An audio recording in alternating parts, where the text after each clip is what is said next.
Hi everybody, today we're going to talk about the semi-presidential and parliamentary systems in Armenia. Over the past 50 years, an interesting hybrid of presidential and parliamentary systems known as semi-presidential system has become widespread over the world. It was not widely practiced until 90s of the last century. However, after the collapse of USSR, the majority of post-Soviet countries pursuing democracy adopted this type of government, so Armenia was not an exception. In August of 1990, debates on adopting a new political system became dominant in Armenia.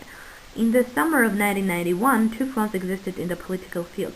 On the one side were those stressing the necessity of adopting parliamentary form of government, while on the other side were those supporting the presidential way of government. The arguments put forward by the supporters of the presidential form of government were found more reliable, and since then, the semi-presidential system of government got to be developed in Armenia. According to the Legislative Act adopted from August to November of 1991, the President of the state should be elected in state elections through majoritarian electoral system for a 5-year period with the possibility of being re-elected. The President was considered to be the head of the state and the executive body. The Prime Minister was appointed by the President. Ministers were also appointed by the President on the recommendation of the Prime Minister. With the formation of the new political system, considerable changes occurred in the process of passing laws. According to the changes, laws in the Parliament could be passed only upon gaining the approval of deputy majority. That is, 2/3 of the vote was needed. Thus, the political system adopted in Armenia in the course of 1991 can be seen as a typical semi-presidential form of government. After passing laws defining the scope of activities of the President and the Parliament, necessity rose to develop a constitution in accordance with the current political situation. In 1994, the constitutional package was sent to the Parliament by the Constitutional Committee, and on March 27 of 1995, with a 2/3 of the votes, the Parliament passed the constitutional law, and on July 5 of the same year, the version offered by the committee was put on national referendum. Despite the claims on the side of the opposition members that the referendum was carried out in complete fraud, it was declared free, fair, and transparent. So Armenia adopted its first constitution. Despite the fact that the Constitution of 1995 adopted the principle of separation of branches of power, it entitles the President with pronounced domination in the field. The Constitution did not restrict the formal or informal redistribution of the powers in the field. This fact made solid basis for the power shift at the end of 1997 and at the beginning of 1998.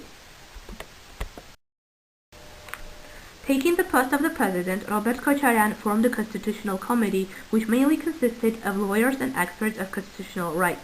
In 2001, the Constitutional Amendments Package was sent to the Venice Commission. The amendments package assumed guarantees for the checks and balances between separate branches of power, widening the scope of authorities entitled to the post of the Prime Minister, as well as putting more emphasis on the role of the Parliament. Thus, unlike the previous constitution, the new one, both constitutionally and legally, enshrines the parliamentary majority's right to form the government. In 2003, the proposed amendments were put to referendum, but failed because of not getting enough votes. However, on November 25 of 2005, the referendum on constitutional amendments passed. According to the amendments, the Parliament got an opportunity to have major role in forming a government. The President was bound to reckon with a parliamentary majority-backed candidate while appointing a Prime Minister. The constitutional amendments of 2005 have failed to guarantee in integral entirety also the clear distinction of peculiarities relating to the limitation of fundamental rights and their compliance with international standards. Another problematic issue is that possibilities of limitation of certain fundamental rights have not been defined, whereas the necessity thereof is obvious. The current constitutional solutions fail to specify also the procedures for judicial protection of fundamental and other rights. For this reason, a special commission on constitutional reforms was formed by the decree of the government of President of the Republic of Armenia as of 4 September 2013. The submitted draft amendments to the Constitution of Armenia contain more clear-cut wordings compared with the Constitution currently in force, and also address in greater detail the guarantees of the principles of separation of powers and human rights protection. There are some main principles that underlie the constitutional reforms. First, clarification of rights, freedoms, and duties in terms of their content, structure, and editing. Second, ensuring the integral entirety of the scope, content, interrelation, form of setting forth, and approach to the general and specific limitations. Third, clarification of the limitations of rights and freedoms based on the international standards for the clarification thereof, taking into account, in particular, the necessity for ensuring the guarantee of inviolability of the essence of rights in order to prevent them from being blocked.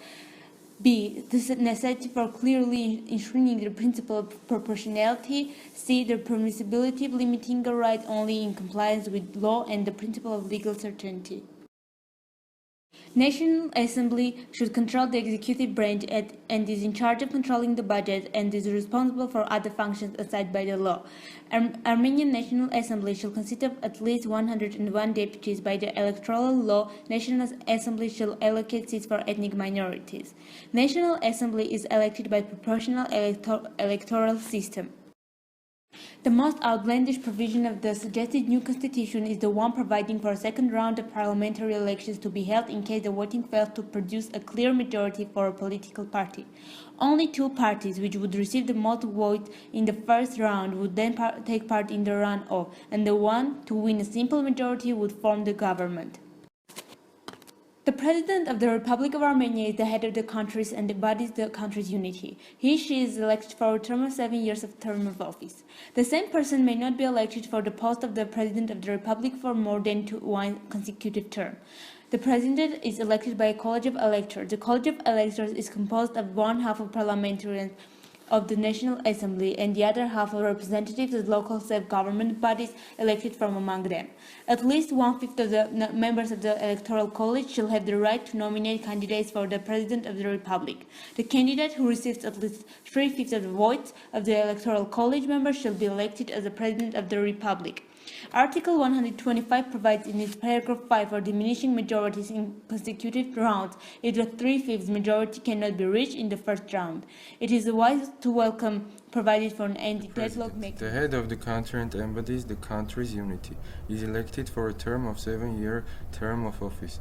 The same person may not be elected for the post of the President of the Republic for more than one consecutive term. The President is elected by college of electors, can be impeached for state treason, for committing a heavy crime, as well as for breaking the laws set up by the Constitution. Like in current constitution, in the draft of new constitution, it is stated that prosecutor's office is an integrated system, which head is the prosecutor general. The main difference is the way she is appointed. By current constitution, the prosecutor general shall be appointed by the National Assembly upon the recommendation of the President of the Republic for a 6-year term. By the suggested reforms, Prosecutor General will be appointed by the National Assembly by the 3/5 of majoritarian votes for a 6-year term. By both constitutions, the same person may not be appointed Prosecutor General for more than 2 consecutive terms. The way of impeachment of General Attorney has changed as well. According to current constitution, Prosecutor General can be impeached in the cases set by law by the suggestion of President and if majority of votes is reached in National Assembly. By the reforms, National Assembly has the power to impeach the Prosecutor General if the 3/5 of votes of ministers is reached. Prime Minister. Orders and decrees of the President require the co-signature of the Prime Minister and the Prime Minister who made a proposal, with the exception of the cases in which exercise of the President's power does not require an initiative by other state bodies. An important change of the Armenian constitutional system regards the relations between the executive and the armed force, which shall be subordinated to the government under the direct command by the Minister of Defense within the general guidelines defined by the Security Council, led by the Prime Minister. This solution gives new emphasis to the general role of the Prime Minister, while it reduces the position and the power of the President of the Republic.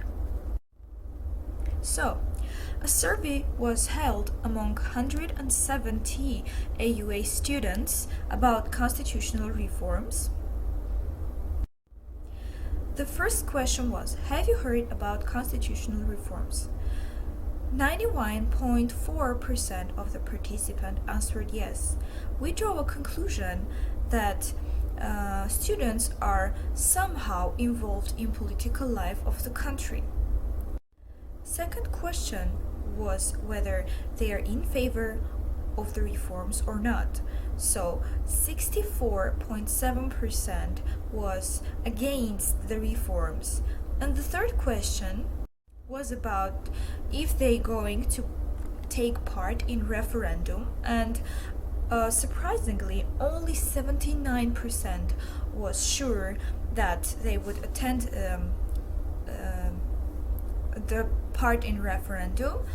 It was surprising because they had an opinion about the referendum but didn't want to go and vote for or against it.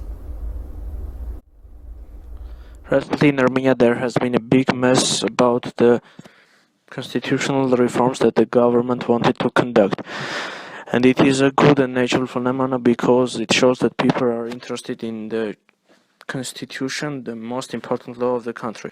But what is the worst thing in case of Armenia is that we don't have constitutionalism. What that means is that we can't see the laws of the constitution in the behavior of the people's actions. There are constitutional reforms that are mainly about changing the way of the governing of Armenia from presidential to parliamentary, must be passed with the referendum. In the referendum, more than the 50% of the voters must vote for that reforms, and that number must be more than 25% of all those who have the right to vote. And I think that it's a good incentive for the people, the citizens of Armenia, to go and vote. I think that there are some democratic laws in the reforms, but the most interesting ones for me were the ones that enables the parliament to make constitutional laws and change some reforms which don't have any connection with judicial or human rights branches. And it's a good law, good reform, because the constitution must be flexible and must be always changed to make people's needs come true. And those laws or reforms must be passed by more than 60% of the members of parliament who must vote, and it's a really big number because our governing party, the Republican Party, has no more than 55% of the members of the parliament. To sum up, our constitution, new constitutional reforms won't be very important for our country because there will not be so significant changes, because the governing party will be the same, the president will be the same, and the decisions made by them will not change significantly.